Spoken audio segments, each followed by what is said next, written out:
بادشاہ اور شہزادی کا کہانی۔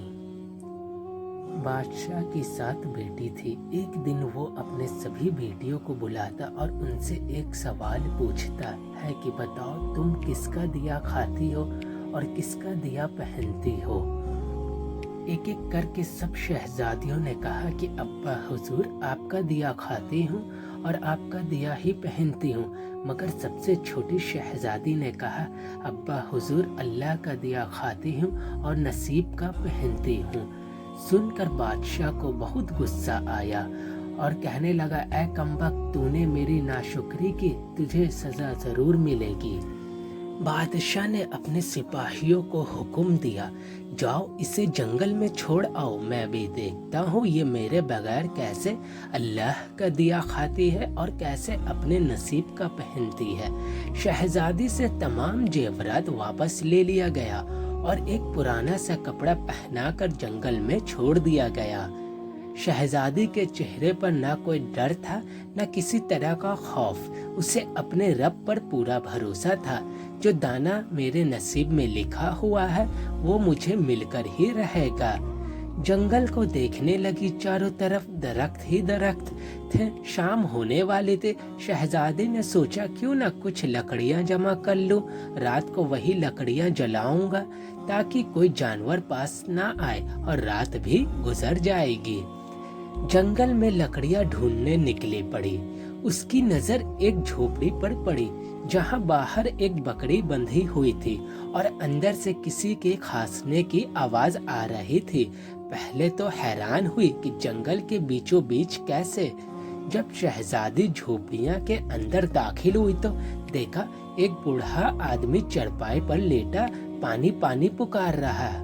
شہزادی جلدی سے مٹکے سے پانی نکال کر اس بوڑھے آدمی کو پلاتی ہے اور جھوپڑیاں کو صاف صفائی میں لگ جاتی ہے۔ آدمی شہزادی سے پوچھتا ہے بیٹی تم کون ہو اور اس گھنے جنگل میں کیا کر رہی ہو؟ تب شہزادی اسے پورا واقعہ سنا دیتی ہے کہ وہ کیسے یہاں تک پہنچی۔ آدمی اسے جھوپڑی ہی میں رہنے کے لیے بولتا ہے اور کہتا ہے بیٹی میں شہر میں کام کرتا ہوں، صبح شہر چلا جاؤں گا پھر 1 ہفتے بعد آؤں گا، تب تک تم آرام سے یہیں رکو، یہاں کھانے پینے کا سارا سامان موجود ہے، تمہیں کسی چیز کی تکلیف نہیں ہوگی۔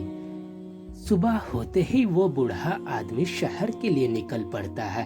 ادھر شہزادی جھوپڑی کی اچھے سے صاف صفائی کرتی، بکری کا دودھ نکالتی اور آدھا دودھ اپنے لیے رکھتی اور آدھا جھوپڑی کے باہر دروازے پر ایک برتن میں دودھ رکھ دیتی ہے تاکہ کوئی بھوکا پیاسا جانور ادھر سے گزرے تو پی سکے۔ شہزادی اگلے دن صبح اٹھ کر باہر آئی تو دیکھا کہ دودھ کا برتن خالی ہے اور پاس ہی ایک قیمتی موتی پڑا ہے جو دیکھنے میں ہی نایاب لگ رہا تھا، ساتھ ہی سانپ کی گزرنے کا نشان بھی تھے۔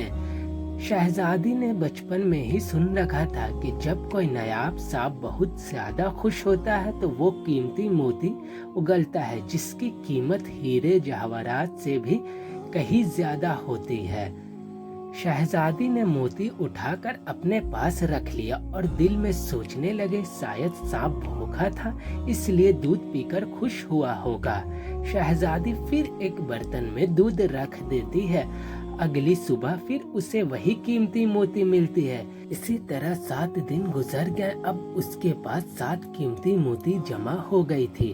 7 دن بعد وہ بوڑھا آدمی شہر کے واپس آتا ہے تو شہزادی اسے یہ موتی دکھاتی ہے اور سارا واقعہ سنا دیتی ہے۔ پھر شہزادی اس بوڑھے آدمی کو 3 موتیاں دیتی اور کہتی ہے کہ شہر جا کر ان 3 موتیوں کو بیچ دو اور آتے وقت محل بنانے والے مزدور کو لیتے آنا۔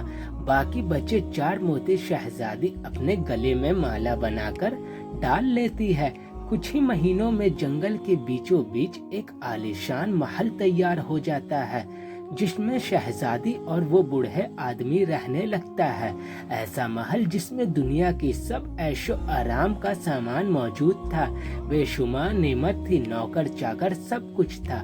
شہزادی جنگل میں ہی ایک لکڑی کاٹنے کی فیکٹری لگا دیتی ہے جس سے ہزاروں مزدوروں کی روزی روٹی ملنے لگی۔